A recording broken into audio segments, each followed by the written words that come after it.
அருமையானவர்களை இந்த நாளிலும் அவருடைய வார்த்தை நகரத்திலே கொண்டு வருகிறேன். ஏசாயா 58:11 பாருங்களேன். கர்த்தர் நித்தமும் உன்னை நடத்தி மகா வறட்சியான காலங்களில் உன் ஆத்துமாவை திருப்தியாக்குவார், உன் எலும்புகளை நினம் உள்ளதாக்கும் இருப்பாய். அவன் பாருங்க, கர்த்தர் உன்னை நித்தமும் நடத்தி.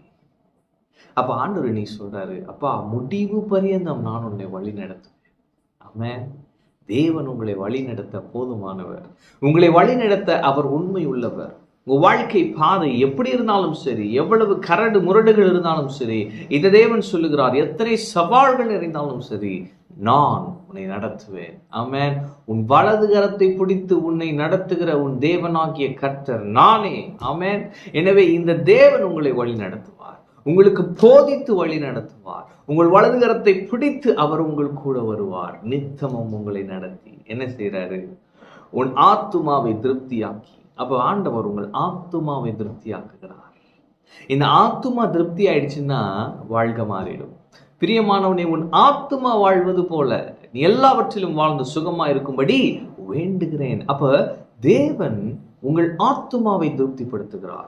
மகா வறட்சியான காலங்களில் ஆத்துமாவை திருப்தியாக்குகிறார். அப்படின்னா என் வாழ்க்கையில ஒரு ட்ரைனஸ் இருக்கு, ஒரு ஃப்ரஸ்ட்ரேஷனுக்குள்ள போயிட்டு இருக்கிறேன், ஒரு டிப்ரெஷனுக்குள்ள நிற்கிறேன் என்று சொல்றார், உன் ஆத்துமாவை நான் திருப்திப்படுத்துவேன். அப்ப இந்த ஆத்துமாவை அவர் திருப்திப்படுத்துவது எப்படி என்றால், அவருடைய வார்த்தையின் மூலமாய் உங்கள் ஆத்துமாவை திருப்திப்படுத்துவார். அடுத்து என்ன போட்டிருக்கு? உன் எலும்புகளை நினமுள்ளதாக்கி. அப்ப ஆத்துமாவை திருப்திப்படுத்தி அது எங்க கொண்டு போறாருன்னா எலும்புகளை பலப்படுத்துகிறார். ஆமென். அப்ப சரீர சுகத்தை கர்த்தர் விரும்புகிறார். பாருங்க, நீங்கள் ஆரோக்கியமா இருக்கவே கர்த்தர் விரும்புகிறார். உங்கள் எலும்புகளை நீளமுள்ளதாக்குவார். இன்னைக்கு நான் ப்ரொஃபெட்டிக்கா சொல்றேன், எலும்பு சம்பந்தப்பட்டமான ஏதோ ஒரு வியாதி உங்களுக்கு இருக்கும் என்று சொன்னால், இந்த மூட்டு வலி அல்லது இந்த ஜாயிண்ட் பெயின்ல இருக்கு, ரொம்ப சஃபர் ஆகுறீங்கன்னு நான் சொல்றேன், கர்த்தர் ஒரு அற்புதம் செய்வார். உன் எலும்புகளை அவர் நீளமுள்ளதாக பலப்படுத்துவார். ஆமென். அடுத்து என்ன போட்டு பாருங்க, நீ நீர் பாய்ச்சலான தோட்டத்தை போலவும் வற்றாத நீரூற்றை போலவும் இருப்பாய். நீ நீர் பாய்ச்சலான தோட்டம் அப்படின்னா செழிப்பான வாழ்க்கை நீ வாழுவாய், நீ செழித்து பூத்து குலுங்குவாய் என்று சொல்லுகிறார். வற்றாத நீரூற்று. ஆமென். அப்ப ஆவியானவர் உங்களை நடத்தும் பொழுது நீங்கள் வற்றாத நீரூற்றாய் இருப்பீர்கள்.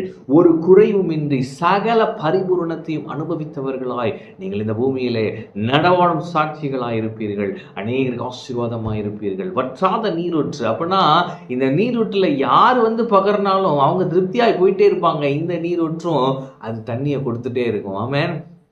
நீர் பாய்ச்சலான தோட்டம் அப்படின்னா என்ன? எப்பயுமே கனி கொடுக்கிற ஒரு நல்ல தோட்டமா இந்த தோட்டம் இருக்கும். அதுதான் நீங்களும் நானும். ஆமென். அப்ப நாம் வற்றாத நீரூற்றா இருக்கிறோம், நீர் பாய்ச்சலான தோட்டமா இருக்கிறோம். தேவன் நம் ஆத்துமாவை திருப்தியாக்குகிறார், எலும்புகளை பலப்படுத்துகிறார், சரீரத்திலே பலத்தை கட்டளையிடுகிறார், சுகத்தை கட்டளையிடுகிறார். அவர் நித்தமும் நம்மை வழி நடத்த உண்மையுள்ளவராய் இருப்பார். எனவே சோர்ந்து போகாதீங்க. யாரு வந்தாலும் சரி, யாரு கூட இருந்தாலும் சரி, யாரு கூட இல்லைனாலும் சரி, கர்த்தர் இருக்கிறார். கர்த்தர் ஒருத்தர் இருந்தா போதும், நம்ம ஜெயிச்சிடலாம். கர்த்தர் ஒருத்தர் இருந்தா போதும், வாழ்க்கையில நம்ம முன்னேறி போயிட்டே இருக்கலாம். எனவே மனிதர்கள் உங்களை விட்டு போனால் சோர்ந்து போகாதீர்கள். கர்த்தர் உங்களோடு இருக்கிறார்.